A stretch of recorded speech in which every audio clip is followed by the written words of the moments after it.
Crimes passionnels, disparitions inquiétantes ou machinations diaboliques, percer les secrets des faits divers les plus marquants et plonger au cœur des affaires les plus étonnantes de l'histoire judiciaire. La découverte de la vérité ne tient parfois qu'à un fil. Bienvenue dans Chroniques criminelles. Dans cet épisode, l'affaire Patrick Tissier. Elle pensait trouver une épaule réconfortante et un ami protecteur pour ses 2 enfants. Mais, sans le savoir, Jocelyne a accueilli le diable à sa table. Alors quand sa petite fille Karine disparaît ce lundi de septembre 1993, elle est loin d'imaginer que le coupable est ce gentil Patrick qui ne cesse de lui rendre des services. La cavale meurtrière de l'ogre de Perpignan, un nouveau podcast de Chroniques criminelles.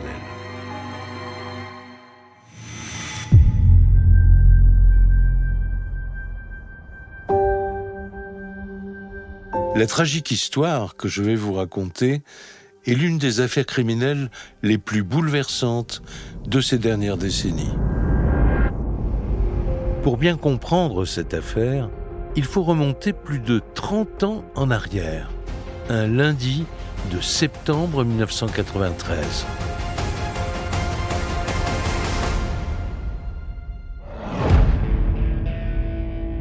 Nous sommes à Perpignan, dans les Pyrénées-Orientales. Karine, 8 ans, et son grand frère, Cédric, 10 ans, habitent la ville avec leur maman.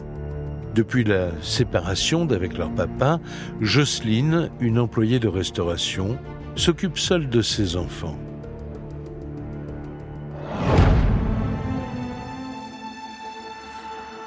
Comme tous les lundis depuis la rentrée scolaire, Karine et Cédric sont à l'école. À 17h, la voisine a pour consigne de ramener les 2 enfants. Xavier Bénéroso, journaliste spécialiste des faits divers. Et la Karine a dit « Non, je veux pas y aller, je veux rester plus tard à l'étude. » Cédric, le grand frère de Karine, se souvient de ce jour-là dans les moindres détails. Ma sœur, elle a préféré rester en études, faire ses devoirs et pouvoir aussi, je pense, rester un peu plus longtemps avec son copain de l'époque. Cédric, frère de Karine. Et moi, je suis rentré chez la voisine, on a regardé le film Beetlejuice avec ses enfants. Et la fin du film s'est faite à 18h passées. Et donc j'étais en retard pour aller chercher ma sœur à l'école. Lorsque le garçon arrive devant les grilles de l'établissement, surprise, on lui dit que Karine est déjà partie. Non, Karine est sortie, vu qu'on n'habitait pas très loin, de 100 mètres de la maison. On avait l'habitude de rentrer tout seul, donc on s'est inquiété un petit peu parce que sur le trajet, on l'a pas croisée. L'inquiétude commence à monter sérieusement. Aucune trace de la petite fille entre l'école et l'immeuble où ils habitent. Karine a disparu. Corinne Saboureau, journaliste à l'Indépendant du Midi. Personne n'est capable de dire où est Karine. Donc on a commencé à la chercher un petit peu dans la cité qui était à côté, voir si elle n'était pas chez un ami, une copine. On l'a cherché. On n'a pas trouvé Karine. Du coup, on a prévenu ma mère et de là, tout s'est enclenché pour la retrouver. À quelques minutes de là, sur son lieu de travail, Jocelyne, la maman des 2 enfants, est loin de se douter que sa vie est sur le point de basculer. 6h10, 6h15, je reçois un coup de fil de ma voisine. Elle me dit, écoute, je suis embêtée, on ne trouve pas Karine. Avec la maîtresse, on a fait le tour de l'école et tout, et il la trouvait pas. Jocelyne, mère de Karine. Alors là, moi, je suis venue toute blanche, je suis parée.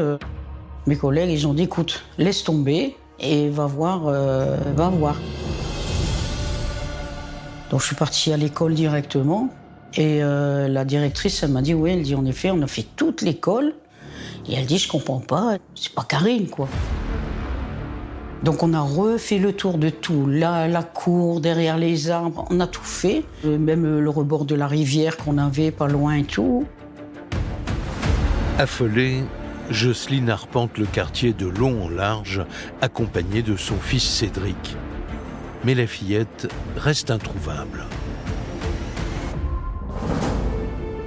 Pour sa maman, c'est incompréhensible, en raison même du caractère de Karine. C'est une petite fille craintive. C'est une petite fille peureuse. Et c'est une petite fille qui, de la part de sa maman Jocelyne, a des consignes très précises. Si elle avait été chez une copine ou un copain pour aller dormir, elle l'aurait dit. Sans son frère, elle n'aurait pas bougé. Elle aurait été chez Monica, dire voilà, je vais chez ma copine, ou voilà. Elle aurait prévenu. C'est pas son genre, c'est pas notre genre, en fait. C'était vraiment école maison avec la voisine. Donc je m'inquiète. Mais voilà, elle a fait une bêtise, elle n'est pas venue prévenir juste qu'elle allait chez un copain, chez une copine. Karine est quelque part, on va la retrouver, elle va prendre un soufflon. Voilà.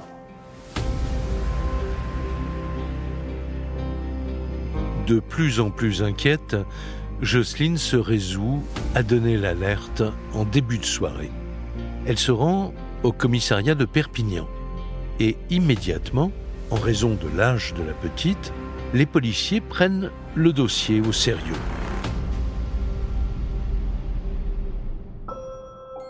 Avant de lancer les recherches, ils demandent à Jocelyne de décrire son enfant. Karine, c'est une beauté, c'est un soleil.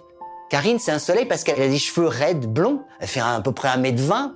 Petite fille de 8 ans, très coquette. Elle a la grâce d'une future petite danseuse qui joue à la poupée, qui joue à la maîtresse, qui a son doudou. Karine, une petite coquine, qui aime bien de faire la faux folle. T'as faire des blagues, rigoler. Pas la dernière à faire une petite bêtise par-ci par-là. Quand mes parents étaient séparés, j'avais un peu ce rôle où des fois je me prenais un peu pour le papa. On était proches tous les deux, on se lâchait pas. Une enfant aimée, choyée et a priori sans problème. Alors où est-elle ? Rapidement, les policiers se mettent en ordre de bataille pour tenter de la retrouver. Ils sont allés faire des battues avec les gendarmes. Il y a eu des affichettes de Karine qui ont été posées un peu partout. Pendant toute la nuit, ils cherchent. Les recherches sont infructueuses. Ils font appel à des renforts, plusieurs services qui sont sur le terrain. Il y a une mission, c'est la retrouver et la retrouver en vie. À des kilomètres de là, dans le nord de la France, Fred, le demi-frère de Karine, âgé de 19 ans et issu d'un premier mariage, apprend la terrible nouvelle. Je crois que je devais être à l'école, il y a quelqu'un qui est venu me chercher, et puis d'un seul coup, on m'a expliqué que ma sœur était disparue. Fred, demi-frère de Karine. Est-ce que c'est une fugue ? Est-ce que c'est quoi ? À partir de ce moment-là, on est descendu pour faire des recherches avec la police, avec des amis de ma mère.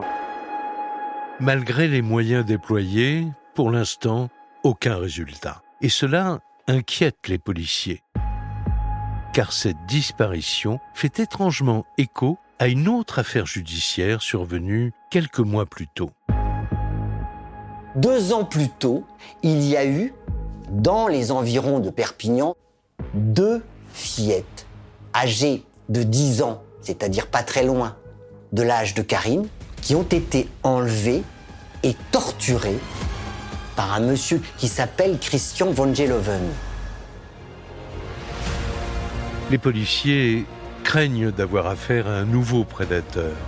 Alors pour retrouver Karine, ils déploient un dispositif exceptionnel et ratissent chaque recoin des environs. Très vite, les médias s'emparent de l'affaire.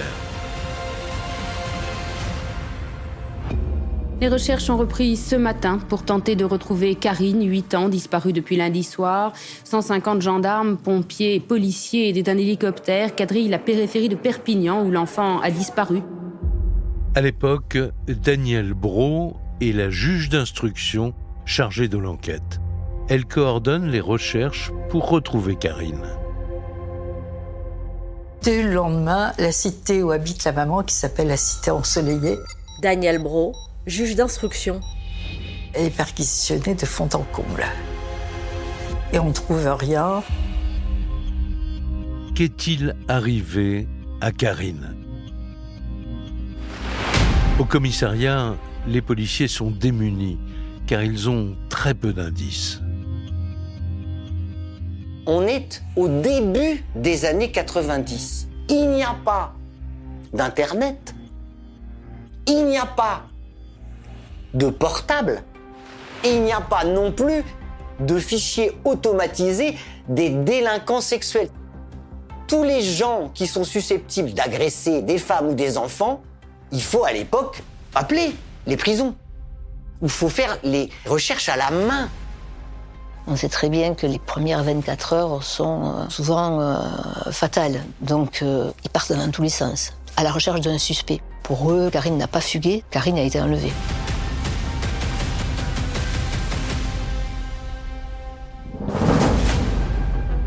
À la recherche de la moindre piste, les policiers décident d'interroger tous les camarades de classe de la petite Karine.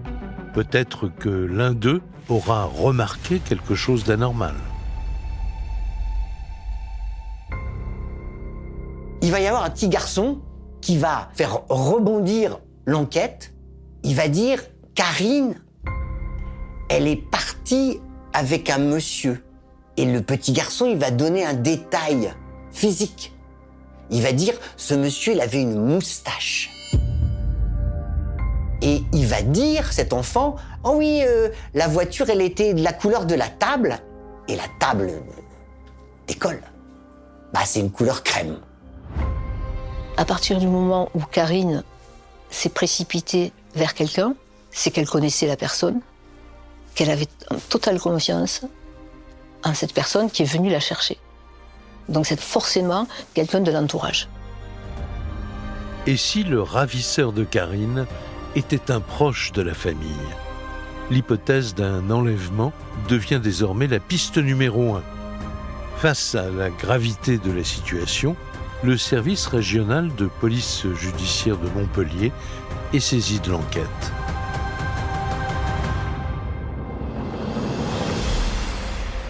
Pour Jocelyne, la mère de famille, les jours passent et toujours aucune nouvelle de sa petite Karine. L'attente est insupportable. Pour moi, on allait la retrouver. J'étais sous le choc peut-être parce que j'arrivais pas à comprendre qu'on l'avait pas trouvée. Et il paraît que j'allais tous les soirs à la fenêtre de Karine en disant « tu peux venir, je suis là ». J'arrivais pas à aller dans mon lit, je sais pas pourquoi. J'étais dans son lit parce que j'ai dit peut-être que quand on va la retrouver, elle saura que je l'attendais et tout ça, quoi. Cela fait maintenant une semaine que Karine a disparu. Et c'est ailleurs que l'enquête va rebondir, avec une affaire en apparence sans rapport, mais en apparence seulement.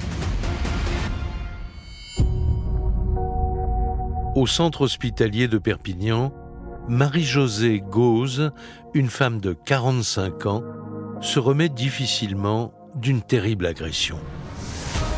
Quelques jours plus tôt, dans la nuit du 10 au 11 septembre, elle a été victime d'une violente tentative de meurtre à son domicile. Et pas par un inconnu, non, par un homme qu'elle a rencontré quelque temps auparavant, un certain Patrick Tissier. Marie-Josée Gauze est une personne qui est commerçante dans un petit village autour de Perpignan et qui vend des produits Herbalife. Et il y a tout un groupe de vendeurs qui participent à ça, dont Patrick Tissier. C'est là qu'il y a eu une espèce d'amitié, à tel point que Patrick Tissier lui arrive de venir chez elle. Et jusque-là, il ne s'était rien passé d'anormal. Sauf que le vendredi 10 septembre, il vient chez elle et il lui demande d'avoir une relation sexuelle. Elle ne veut pas. Et Patrick Tissier, il s'en va. Et Marie-Josée, elle croit qu'il est parti. après lui avoir proposé de faire l'amour. Xavier Bénéroso, journaliste spécialiste des faits divers. Mais en fait, Patrick Tissier, il n'est pas parti. Il est monté à l'étage. Il a attendu que Marie-Josée se poste devant la télé, elle regarde son programme, et puis ensuite elle va se coucher. À ce moment-là, elle en prend un grand... Et en fait, il essaie de l'étrangler avec un foulard. Elle va tomber du lit. Il va se mettre sur elle pour essayer de l'étrangler de toutes ses forces. Et là, elle va être sans connaissance. Et quand elle va se réveiller, elle a le bas de ses vêtements qui est défait. Elle est attachée avec du fil électrique et une paire de menottes et elle a la face contre terre. Son agresseur est sur elle, donc il l'étouffe et il la strangule. Elle lui dit « T'es dur à cuire, toi ». Là, elle va essayer de lui parler pour essayer de le calmer et essayer de s'en sortir si c'est possible. À ce moment-là, il va partir parce qu'il lui promet que jamais elle ne le dénoncera. Et évidemment, elle enlève les bâillons qu'il lui avait mis et elle va le dénoncer à la police. Quand je la vois 2 jours plus tard, elle a les yeux comme si le sang lui coulait encore par les yeux. Sur son lit d'hôpital, Marie-Josée Gauze est encore sous le choc. En attendant la visite d'un policier qui doit venir recueillir sa déposition, elle se repose en regardant la télévision. Et c'est là qu'elle apprend la disparition de la petite Karine.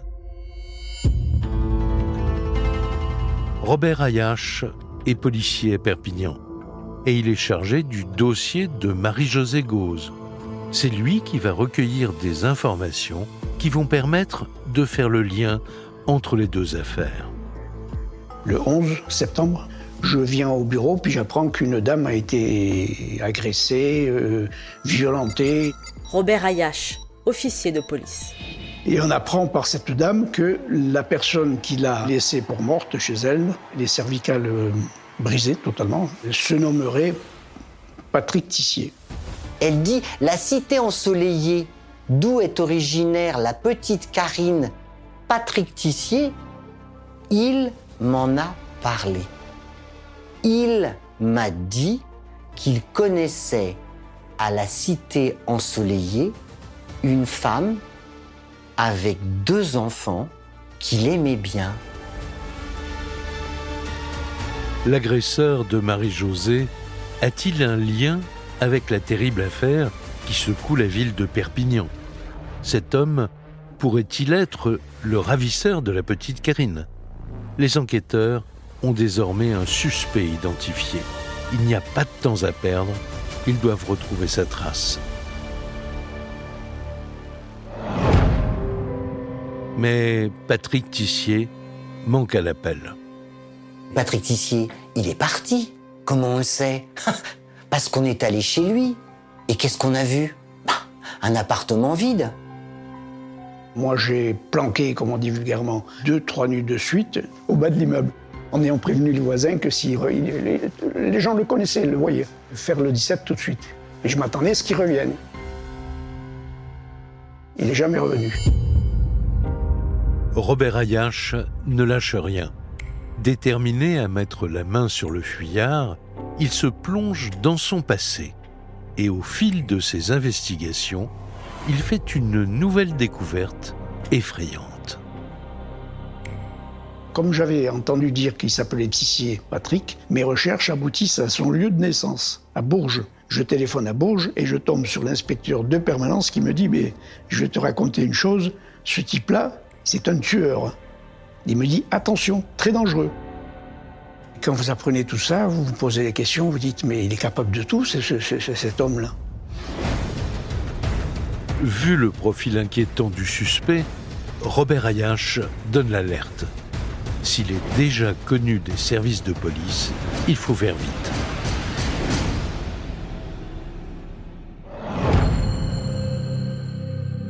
En parallèle, les enquêteurs se penchent sur le lien qui unissait Patrick Tissier avec la famille de la petite Karine. Comment est-il entré en relation avec Jocelyne, sa maman ? Jocelyne est adepte du culte des Mormons. C'est-à-dire qu'on est dans un milieu un peu singulier, mais qui est pieux. On apprend que Patrick Tissier, il fréquente l'église des Mormons. Et c'est en pratiquant leur culte que Jocelyne et Patrick se sont liés d'amitié quelques mois plus tôt.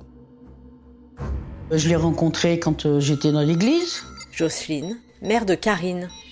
De fil en aiguille, il venait de temps en temps dire bonjour, tout ça. Patrick Tissier s'immisce rapidement dans le quotidien de la mère de famille et il profite de moments chaleureux au sein de son foyer. Et un jour, il a dit, tiens, si tu veux, on mange ensemble. Et il nous avait ramené des pâtes, du tomate concentré, de la limonade. Il allait jouer avec les enfants. Karine était sur son dos, des fois c'était Cédric, et puis il courait dans l'appartement. Et moi, j'ai fait son anniversaire, donc on était jusqu'à Canet. Il a payé des tours de manège aux enfants. Il a acheté des bonbons. Petit à petit, Patrick Tissier gagne la confiance de Jocelyne. Les enfants, eux, sont ravis de cette présence masculine réconfortante et ils l'accueillent à bras ouverts, sans se méfier. C'était devenu comme un membre de la famille un petit peu. Il était souvent présent, toujours des petites attentions, des peluches, un petit jouet. Cédric, frère de Karine. Je l'ai appelé tonton. Je l'ai appelé tonton parce que c'était un petit peu l'homme de la maison qui a besoin. Il est formidable, Patrick Tissier. Il fume pas. Il boit pas. Il fait du sport. Il est super, Patrick. Tout le monde aime Patrick. Les enquêteurs sont perplexes. Rien dans le portrait dressé par la famille de Karine ne semble correspondre à celui d'un prédateur. Pourtant, derrière ce visage qui inspire confiance, se cache l'agresseur de Marie-Josée Gauze, 2 jours seulement avant la disparition de Karine. Et si l'on ajoute à cela le portrait inquiétant dressé par les policiers de Bourges, l'homme cache bien son jeu. Face à tous ces éléments, les enquêteurs se démènent pour mettre la main sur Patrick Tissier. Ils se rendent chez Jocelyne pour tenter d'en apprendre davantage sur leur suspect. La mère de famille est traumatisée par la disparition de sa fille, alors ils ne lui dévoilent rien de ce qu'ils savent déjà. Pourtant, lorsqu'ils entrent dans l'appartement, un détail leur glace le sang. Les policiers dégringolent du mur. Parce qu'au domicile de la mère, il y a des photos de Patrick Tissier. Avec les enfants. Comme ça, là. Les enfants étaient très bien avec lui, il l'appelait tonton. D'ailleurs, sur la photo, on voit les 2 enfants sur chacun de ses genoux.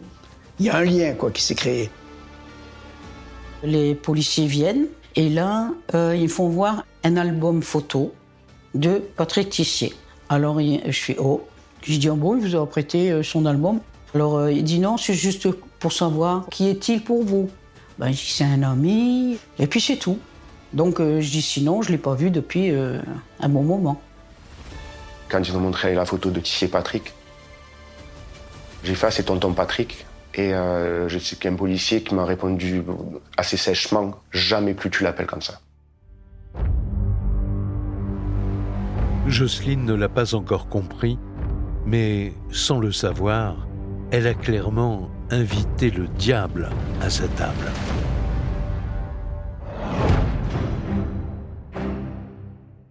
Alors que les policiers poursuivent leurs investigations, la presse se mobilise à son tour pour tenter de retrouver la fillette. La journaliste Corinne Saboureau couvre l'affaire pour l'Indépendant du Midi, le premier quotidien régional. À l'Indépendant, dès que j'ai su la disparition d'une petite fille de 8 ans, j'ai immédiatement téléphoné à tous mes contacts. Corinne Saboureau, journaliste à l'Indépendant du Midi. J'ai tous les jours fait un papier avec des éléments nouveaux que je réussissais à obtenir. Les médias s'emballent et cherchent à tout prix le scoop. Alors quand le nom de Patrick Tissier fuite et que sa photo se retrouve en une, les enquêteurs sont en colère. On a la surprise de découvrir la photo de Tissier, c'est-à-dire tout ce qu'on essayait de cacher à la mère de Karine pour qu'elle reste à peu près sereine, parce qu'on espérait toujours avoir une chance de retrouver Karine vivante. Là, on a l'impression que tous les efforts qu'on a faits depuis une semaine, ça ne sert à rien, quoi. Daniel Brault, juge d'instruction. Je me suis dit avec les policiers, maintenant faisons en sorte que ce qui nous est défavorable devienne un atout favorable. C'est-à-dire qu'on va passer un appel dans la presse en disant qu'on comptait sur lui comme témoin numéro 1 pour nous permettre de la retrouver. Immédiatement, l'appel à témoins passé par la juge Daniel Brault porte ses fruits et la traque se met en place. Dès le lendemain, le 21 septembre 1993, soit 9 jours après la disparition de Karine, la voiture de Patrick Tissier est repérée par des automobilistes dans l'Hérault, à 130 km de Perpignan. Suite à ce signalement, les gendarmes se lancent à ses trousses et parviennent à le localiser. C'est le début d'une véritable course-poursuite. Il y a un motard de la gendarmerie qui va le doubler, qui va se mettre devant la voiture de Patrick Tissier. Xavier Bénéroso, journaliste spécialiste des faits divers. Patrick Tissier va freiner et le véhicule qui se trouve derrière de la gendarmerie, tac, va taper sa voiture. Et donc on va faire comme dans les films, certainement Patrick Tissier, arrêtez-vous, etc. Ils l'ont interpellé et il n'a pas bronché. Il avait une arme à côté, il ne l'a pas touchée, il n'a même pas essayé de la prendre. Aussitôt le véhicule immobilisé, les gendarmes en font le tour. Karine est peut-être cachée dedans. Mais hélas, il n'y a aucune trace de la fillette. Dans la foulée, les policiers du SRPJ arrivent sur les lieux et ils sont bien déterminés à obtenir les aveux du principal suspect. Alors, dans la voiture qui les ramène au commissariat de Montpellier, ils tentent de mettre Patrick Tissier en confiance. Sur le trajet, les policiers vont tenter de le mettre un peu en confiance, en disant « t'es pas un salaud, t'es un malade ». Tissier, il est mutique. Il s'enferme dans un silence, même pas de la tête, il confirme ou il infirme. Et puis, l'un des policiers va relancer encore, sur une autre corde sensible, « Karine, cette petite fille que tu connais, elle a froid. Faut l'aider. Tu l'aimais, donc voilà. Faut pas la laisser toute seule. » Et là, à la fin de la route, en arrivant au commissariat de Montpellier, il leur a dit « Je vais vous conduire à l'endroit où se trouve Karine. » La stratégie a fonctionné. Patrick Tissier vient d'avouer son implication dans la disparition de la fillette. Mais est-elle toujours en vie ? La voiture reprend la route direction Fitou, à 30 km de Perpignan. Lorsqu'ils arrivent sur place, les policiers comprennent qu'il y a très peu d'espoir de retrouver Karine vivante. La route de Fitou, elle est jonchée de petits cabanons, d'agriculteurs, de paysans, mais ce sont des petites cabanes qui sont en ruine, les murs à moitié effondrés. Il y a une maison abandonnée, et donc Tissier dit qu'il a tué l'enfant et qu'il l'a jeté dans un puits. Là. C'est tout petit, l'orifice est peut-être comme ça. Et c'est dans ce petit puits qu'on va d'abord trouver des gravats. Très rapidement, les policiers appellent les pompiers du Grimpe, puisqu'il va falloir descendre au fond du puits. Il va falloir d'abord le débarrasser de tous ces déchets. Dépêchés sur place, les pompiers commencent à déblayer le puisard. Au cœur de la nuit, l'ambiance est pesante. Le fait que les fouilles se fassent de nuit, ça rajoute au caractère dramatique. Et c'est une sorte de puzzle macabre, en fait. Il retrouve en premier lieu, c'est le cartable, le petit cartable rose de Karine. Puis il y a son petit gilet. Et puis on continue. Et il y a un matelas. Et sous le matelas, on trouve un petit corps en décomposition depuis plusieurs jours. Ils vont trouver le corps de Karine en position fœtale, dénudé du bas. 32 ans plus tard, la journaliste Corinne Saboureau se souvient encore avec émotion de ce terrible moment. Il n'y a pas un mot. C'est un silence absolu. C'est vraiment le silence de mort. Tout le monde est horrifié. Les gens sont comme pétrifiés à ce moment-là. Il n'y a pas de mots à mettre sur un crime aussi affreux, donc sur une enfant de 8 ans. C'est effroyable. C'est difficile pour moi à ce moment-là, parce que je pensais qu'on avait une chance de retrouver Karine vivante. D'abord, on a le sentiment d'un échec, parce qu'on est payé pour retrouver des gens vivants, pas des gens morts. Une petite fille que toute sa famille attende, quelque chose d'atroce. Chaque fois que je passe par là, j'y vais. Robert Ayache, officier de police. C'est peut-être idiot, mais bon, ça me regarde. Aussitôt après cette bouleversante découverte, le médecin légiste commence l'examen du corps de Karine. Et ses constatations font froid dans le dos. Le décès remonte à plusieurs jours. L'enfant a été vraisemblablement enlevé et dans la foulée, elle a été tuée. Le médecin légiste peut déjà voir que la petite a subi des coups, qu'elle a été ligotée. Karine a subi autant des violences sexuelles qu'elle a été étranglée. Pourquoi une telle sauvagerie ? Pour les enquêteurs, l'urgence est d'interroger Patrick Tissier. Le meurtrier est immédiatement conduit dans les locaux du commissariat de Montpellier et il se montre imperturbable. Patrick Tissier, devant les enquêteurs de la PJ, il pleure pas, il n'a pas de remords, il dit pas j'ai fait une connerie. Une froideur incroyable. On a l'impression qu'il parle de tous les faits comme s'il racontait voilà comment j'ai lavé ma cuisine, quoi. À aucun moment, aucun affect, à aucun moment, aucun remords. Les policiers font face à un homme glaçant qui décrit sans aucune émotion ce qui lui est passé par la tête. Tissier, il raconte très précisément qu'après l'agression de Marie-Josée, il a erré en quelque sorte quelques jours dans Perpignan, donc il sait qu'il va être recherché pour cette agression.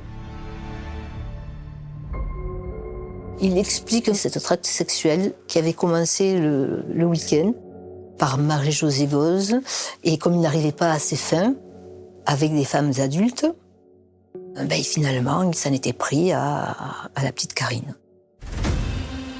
Submergé par ses pulsions, Patrick Tissier élabore un plan minutieux pour kidnapper la petite Karine.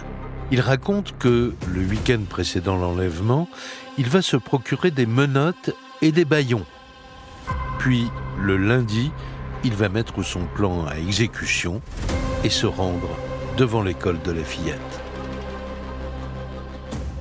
Quand Tissier ouvre la porte de sa voiture, Karine dit avec cette innocence d'enfant de petite blonde, elle dit « Oh, merci, c'est gentil d'être venu me chercher. » Il va lui demander de se cacher à l'intérieur de la voiture en lui présentant ça comme un jeu de Paul Amaillard. Donc il lui met un espèce de gilet rouge qu'il lui met sur les yeux et il va lui attacher les bras. Et puis il a pris directement la route de Fitou sur place, dans la voiture. Il l'a déshabillé, il l'a violé, il l'a frappé. Corinne Saboureau, journaliste à l'Indépendant du Midi. Puis il a jeté son corps nu dans le puits.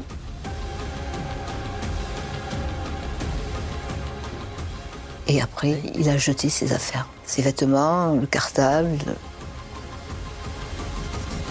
toutes les dernières traces de Karine. C'est un moment que je n'oublierai jamais de ma vie. Parce que il a eu un tel sourire de jouissance en mimant le fait où il a étranglé Karine. C'est pas possible d'oublier. À l'issue de cette garde à vue, Patrick Tissier est immédiatement déféré et mis en examen pour meurtre, suivi de viol sur mineur de moins de 15 ans. Il est aussi mis en examen pour tentative de meurtre sur Marie-Josée Gauze.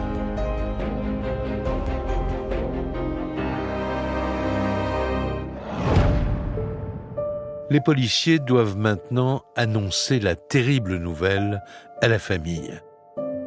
Elle qui, 9 jours après sa disparition, espère toujours revoir la petite fille vivante. Au milieu de la nuit, ils se rendent chez Jocelyne. Ils sont accompagnés du docteur Jean-Pierre Pécastin, expert psychiatre du dossier. Face à la gravité de l'annonce, sa présence est indispensable. C'est une dame effondrée et également d'une dame d'une grande dignité. Il dit, on a retrouvé Karine. Et donc moi je lui ai dit, elle est morte. Hein. J'ai reçu comme si j'avais un couteau dans le cœur. Jocelyne, mère de Karine. Pour moi c'était irréel, tous ces trucs-là. Et là ils ont dit, vous nous donnez une leçon d'humilité. Comment ne pas être effondré quand on annonce une nouvelle comme ça? Jean-Pierre Pécastin, expert psychiatre. Et on avait pris des médicaments, on s'attendait, et non, elle est restée d'une dignité. Moi, c'est ce qui m'a, si vous voulez, c'est le souvenir que je garde. Mais le pire reste à venir pour Jocelyne. Quand elle réalise que c'est Patrick Tissier qui a tué sa fille, elle s'effondre. Un homme en qui elle avait une totale confiance. On s'est fait tout savoir, même les gens de l'église. Qu'est-ce qui va me dire que vous avez tué? Il n'était pas marqué sur son front. C'est elle qui avait amené Tissier chez elle, c'est elle qui avait fait connaître Tissier à ses enfants. Elle pouvait se sentir coupable d'avoir amené le loup dans la bergerie. C'était d'autant plus abominable pour elle.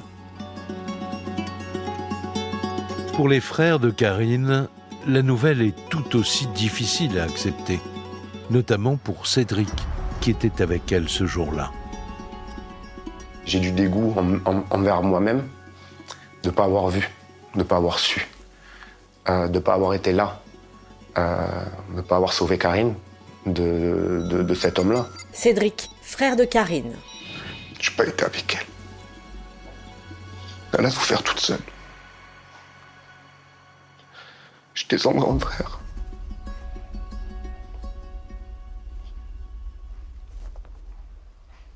Pardon, Karine.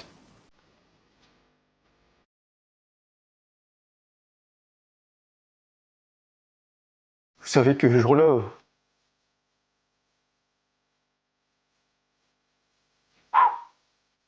vous la verrez plus.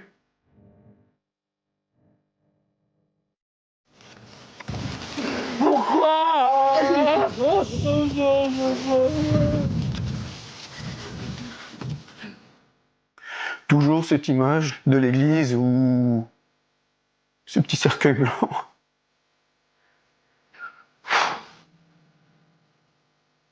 Ça choque non plus. Mais c'est tous des fragments comme ça qui fait que c'est la journée, c'est la nuit. Oui, tout travail. Fred, demi-frère de Karine. C'est tout le temps, vous l'avez tout le temps dans la tête. Passé l'horreur de cette découverte, les policiers se remettent au travail, car ils n'en ont pas fini avec cette affaire. Vu la violence des faits commis à Perpignan, Patrick Tissier ne devait pas en être à son coup d'essai. Alors il se plonge dans les archives de la police. Il découvre son terrifiant parcours criminel, celui d'un repris de justice déjà condamné à 20 ans de prison pour meurtre. Bon, regarde qui c'est, Patrick Tissier. Et là... Et ils sont tombés sur une vie qui est émaillée de meurtres, de viols, de tentatives de viol, de vols, de cavales.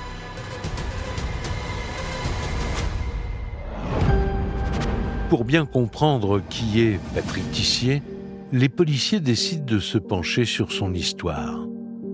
Tout commence à Bourges, en 1952. Patrick Tissier, c'est un enfant qui a été élevé dans une famille qui a 6 enfants. Le père est un homme brutal. Daniel Brault, juge d'instruction. La mère laisse ses enfants et part. Très vite, il prend une autre femme qui semble peu affectueuse. Quand Patrick Tissier parle de son enfance, il dit « c'était nul ». Il se présente donc comme un enfant victime de la séparation de ses parents lorsqu'il avait une dizaine d'années, nous explique-t-il, et surtout victime de la violence de son père. Cette enfance cabossée va perturber à jamais la vie de Patrick Tissier et marquer le début de ses premiers crimes. Il a commencé à déraper à l'âge de 12 ans. Il a tenté de violer sa sœur. Il a récidivé à l'âge de 16 ans. À 16 ans, il agresse sa belle-mère. Xavier Bénéroso, journaliste spécialiste des faits divers. Il tente de la violer, en la strangulant aussi. Il explique ça parce que sa belle-mère était méchante avec lui, que sa belle-mère ne l'aimait pas. À la suite de cette tentative de viol, la belle-mère de Patrick Tissier porte plainte. L'adolescent est alors suivi par un juge des enfants et par des psychiatres.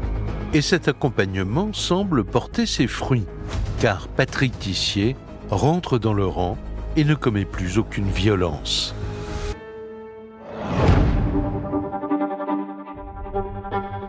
Jusqu'à sa rencontre avec Marie-Françoise Pinson, une jeune fille de 16 ans. Il entame une relation amoureuse et un jour, ils décident tous deux d'aller faire la fête. Elle est apprentie coiffeuse, lui apprenti garagiste. On a un jeune couple amoureux depuis près d'1 an et ils ont décidé le soir d'aller au bal pour danser, pour être ensemble, pour s'embrasser, pour passer une soirée agréable. Au milieu de la nuit, les deux amoureux quittent le bal pour aller se promener. Et de nouveau, tout dérape. Et là, qu'est-ce qui se passe? Il emmène sa belle à côté d'un cours d'eau. Et puis, il veut faire l'amour, Tissier.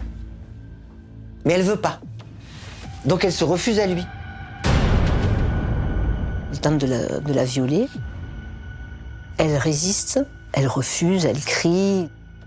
Je pense qu'à ce moment-là, comme c'est une première fois, il doit paniquer. Il l'étrangle. Il a cette jeune fille entre les mains et il la tue. Il la dénude et il abuse d'elle sexuellement.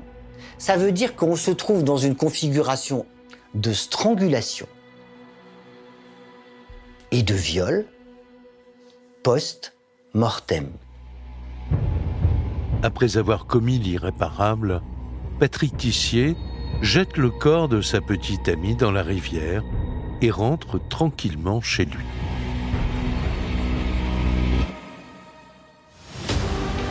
Le lendemain matin, des promeneurs découvrent le cadavre de Marie-Françoise Pinson et alertent la police. Identifié comme la dernière personne l'ayant vu en vie, Patrick Tissier est rapidement interpellé. Il avoue les faits et en 1972, il est condamné à 20 ans de réclusion criminelle pour meurtre. Il n'a que 19 ans lorsqu'il est incarcéré à la maison d'arrêt de Bourges. Et là, étonnamment, son comportement change. En prison, c'est un ange. C'est un détenu modèle. Prisonnier serviable, toujours prêt à aider les autres. Il sait rester dans son coin. Il embête personne. Il sait se montrer agréable. Donc c'est le bon copain. Corinne Saboureau, journaliste à l'Indépendant du Midi. Voilà, c'est vraiment le détenu que chaque directeur de centre pénitentiaire rêve d'avoir. Ils semblent s'être structurés, effectivement. On a eu le dossier pénitentiaire, il passe un certain nombre d'examens, il n'y a pas d'incident notable durant cette incarcération, ce qui fait qu'il bénéficie de permission. Mais cette période de tranquillité ne va pas durer. En décembre 1982, à l'occasion des fêtes de fin d'année et après 11 ans passés derrière les barreaux, Patrick Tissier obtient une nouvelle permission de sortie de 3 jours. Il sort et il viole. Pendant sa permission de sortie. Il viole une femme dans une voiture sous la menace d'une arme, puis après, il va revioler une autre femme qui finalement arrivera à s'en sortir et il part en cavale. Tissier est quelqu'un qui associe étroitement violence et sexualité. Il nous a expliqué que même lorsqu'il a des relations sexuelles consenties, il faut qu'il y ait ce piment du viol, de la violence, pour qu'il obtienne une jouissance qui le satisfasse. Pour ne pas retourner en prison, Patrick Tissier entame un périple qui le conduit jusqu'à Nice. C'est là, après 5 mois de cavale, que l'homme est arrêté lors d'un vol.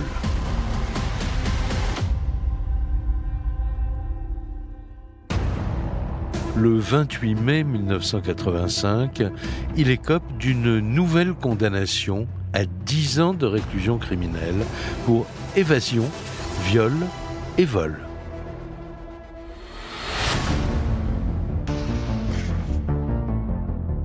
Mais contre toute attente, Patrick Tissier bénéficie d'une remise de peine 7 ans plus tard, en janvier 1992. Comme on n'est pas aux États-Unis et que les peines ne s'additionnent pas, ce qui fait qu'il va sortir en 1992, en fait comme s'il avait fait toute la peine pour laquelle il a été condamné pour sa première victime.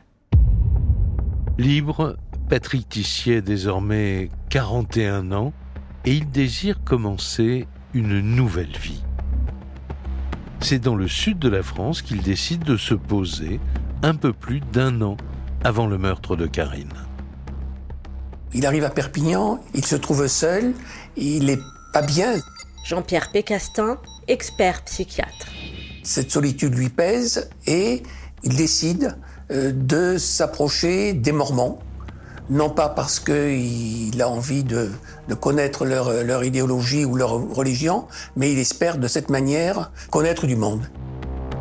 Donc évidemment, il ne raconte pas sa vie, il ne dit rien de ses incarcérations successives. Il présente bien, il est sportif, toujours rasé de frais. Pour lui, c'était une base, c'était un bon repère. Ça lui a ouvert des portes, beaucoup de portes. Ainsi, Patrick Tissier parvient à tromper son nouvel entourage. Mais cela ne va durer que quelques mois, car très vite, ces vieux démons vont le rattraper. Alors les enquêteurs se posent une question. Vu sa dangerosité, Patrick Tissier n'aurait-il pas déjà sévi à Perpignan avant de s'en prendre à la petite Karine et à Marie-Josée Gauze ?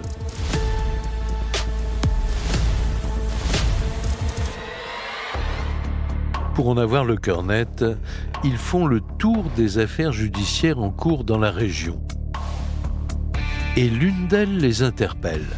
Il s'agit de la disparition d'une femme, survenue au mois d'août 1993, soit 1 mois avant le meurtre de Karine et l'agression sur Marie-Josée. Concheta Lema, on la connaît au palais de justice de Perpignan parce que son amoureux s'est interpellé dans le cadre d'un trafic de stupes. Elle habite en Italie, elle a loué un petit appart à Perpignan. C'est une femme qui a la quarantaine passée, qui est jolie, qui s'entretient beaucoup, qui est toujours très bien habillée. Son petit caniche, il a un collier avec des petits diamants. C'est quelqu'un qui passe bien, quoi.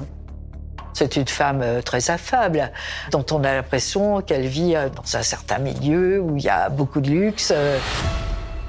Jusqu'au jour où Concheta Lema disparaît. Et disparaît complètement, avec son chien et sa voiture. Ses filles, qui s'inquiètent beaucoup, commencent à s'étonner et à en parler. Enfin, elles cherchent leur mère. À l'époque, les filles de Concheta Lema alertent le commissariat de Perpignan.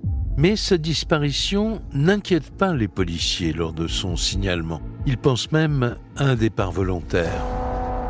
Là, on fait venir un serrurier, on ouvre l'appartement, pas de dommages, rien du tout. Robert Ayache, officier de police. On nous dit qu'il y a une cave qui était louée par cette dame, on descend à la cave. On ne trouve personne. Je ferme le procès-verbal. On se posait des questions parce que, comme le procès de son compagnon allait avoir lieu, elle aurait pu avoir peur de faire l'objet d'un mandat d'arrêt. Elle aurait pu aussi avoir peur d'être trucidée par d'autres truands. Elle a pu très bien disparaître normalement, Concheta Lema. Pourquoi ? Parce que sa voiture, je ne sais pas trop où elle est. Et puis surtout, Concheta Lema, quand elle n'est pas là, elle retire de l'argent avec sa carte. Donc ça prouve qu'elle a pas complètement disparu. Mais après l'arrestation de Patrick Tissier, un détail frappe immédiatement les enquêteurs et une nouvelle hypothèse se dégage. Quand ils font l'environnement, la police, sur le même palier, dans le même immeuble, Xavier Beneroso, journaliste spécialiste des faits divers. il y a une femme qui s'appelle Concheta Lema, qui est la voisine de Patrick Tissier. Et moi, j'étais sûre qu'avec le passé de Tissier, Daniel Brault, juge d'instruction. la disparition de Concheta Lema ne pouvait avoir comme cause que Tissier. Patrick Tissier, déjà connu pour 2 meurtres et 4 viols, était le voisin de Concheta Lema. Pour les enquêteurs, cela ne peut pas être une coïncidence. Extrait de sa cellule et interrogé sur cette nouvelle affaire, l'homme nargue les enquêteurs. Un bras de fer s'engage alors entre la juge d'instruction et lui lorsqu'elle tente d'obtenir des informations sur ce qui a pu arriver à cette femme. Patrick Tissier prend un malin plaisir à noyer le poisson. L'entretien avec Tissier, c'est très difficile parce que c'est un pervers. C'est quelqu'un qui faisait attention à ses réponses. C'est-à-dire, quand on lui posait une question, on se voyait très bien qu'il réfléchissait à la réponse qu'il devait donner en fonction de ce que son interlocuteur pouvait attendre de lui. Je me suis rendu compte très vite que Tissier, en fait, savait exactement où il allait, comme le prédateur. Il savait par quel chemin il allait bander. Alors, il faut savoir qu'il faisait toute une mise en scène. Je suis amoureux de vous, il m'écrivait des petits papiers. Une fois, comme dans Le Silence des agneaux, il me demande de lui prêter un stylo. Dans Le Silence des agneaux, qui est, soi-disant, apprécié par Patrick Tissier.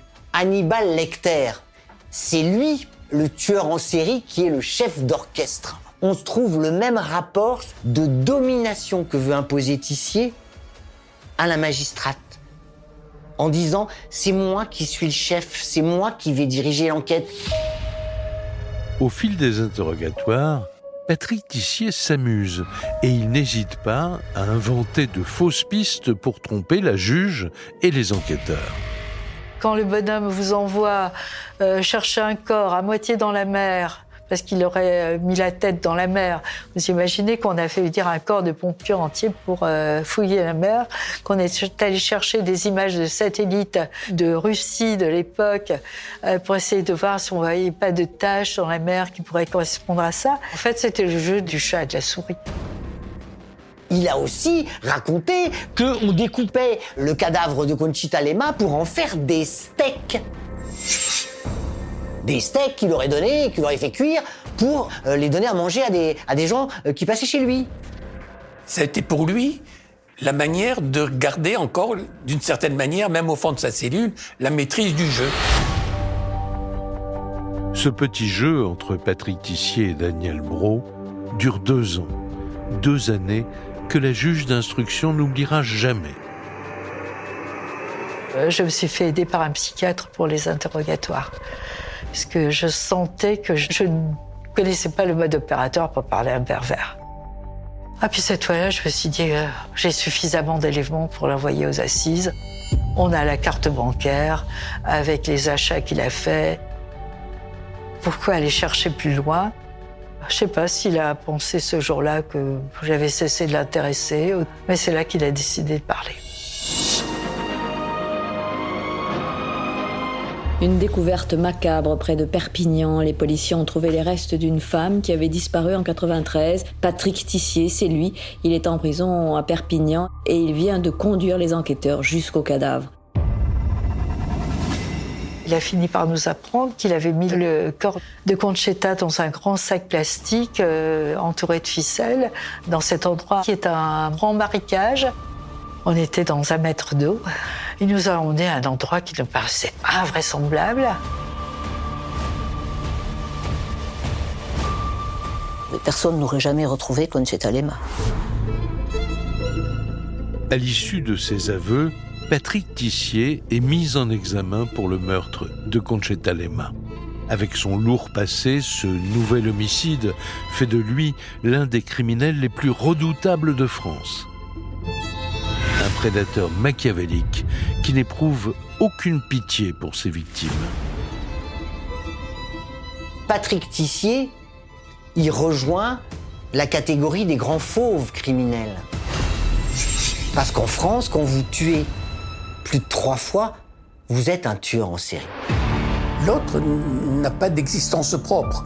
L'autre n'existe que dans la mesure où il lui apporte une satisfaction, où il lui apporte un certain plaisir.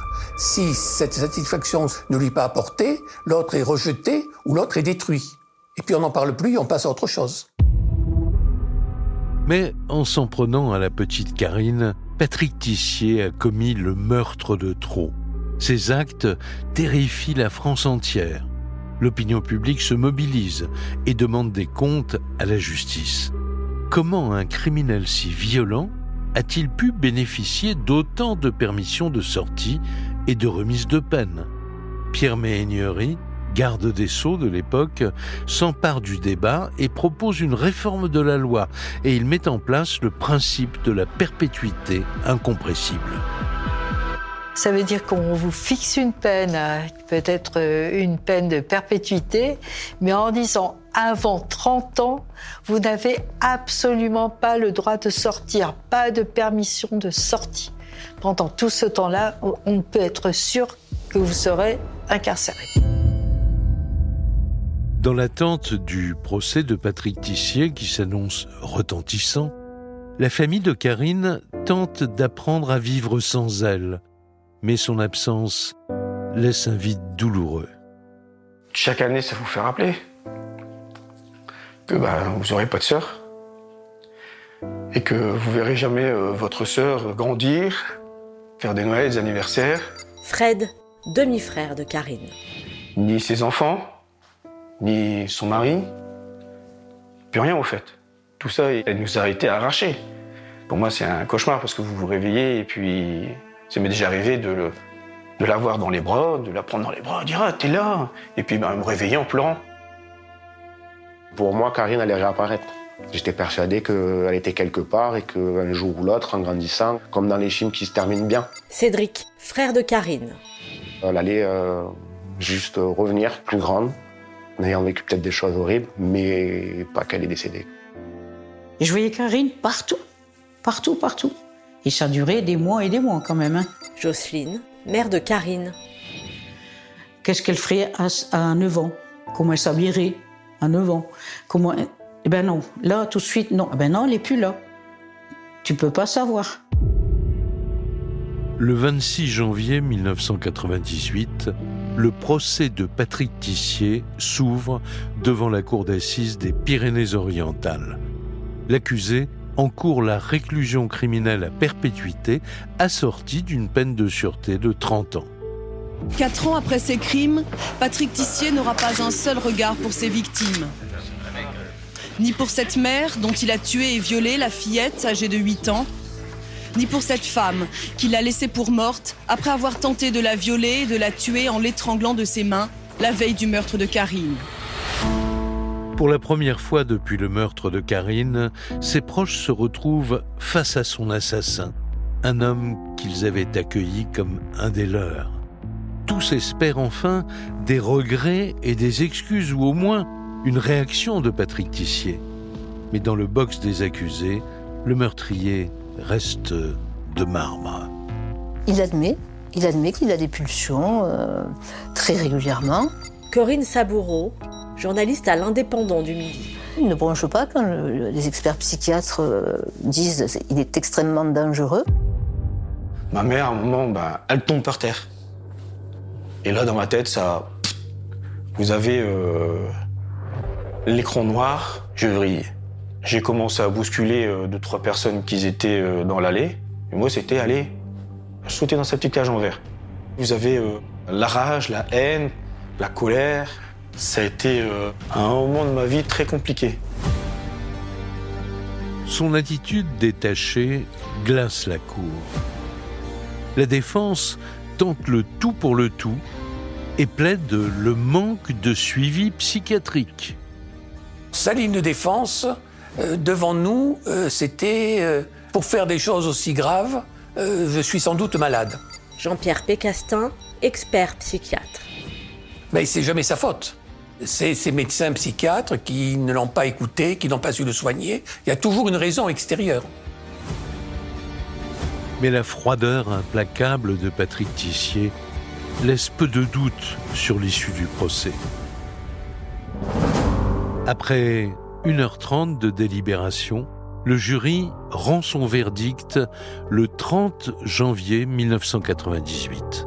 Patrick Tissier est l'un des premiers Français à être condamné à la réclusion criminelle à perpétuité avec une période de sûreté incompressible de 30 ans. Il est condamné pour les meurtres et viols de la petite Karine et de Concheta Lema et pour la tentative de meurtre et de viol sur Marie-Josée Gauze. C'est la peine maximale attribuable en France. Mais ce verdict a un goût amer pour la famille de Karine. Karine, elle est à perpétuité dans un trou qu'elle ne pourra jamais sortir. Et lui, pourquoi à perpétuité incompressible?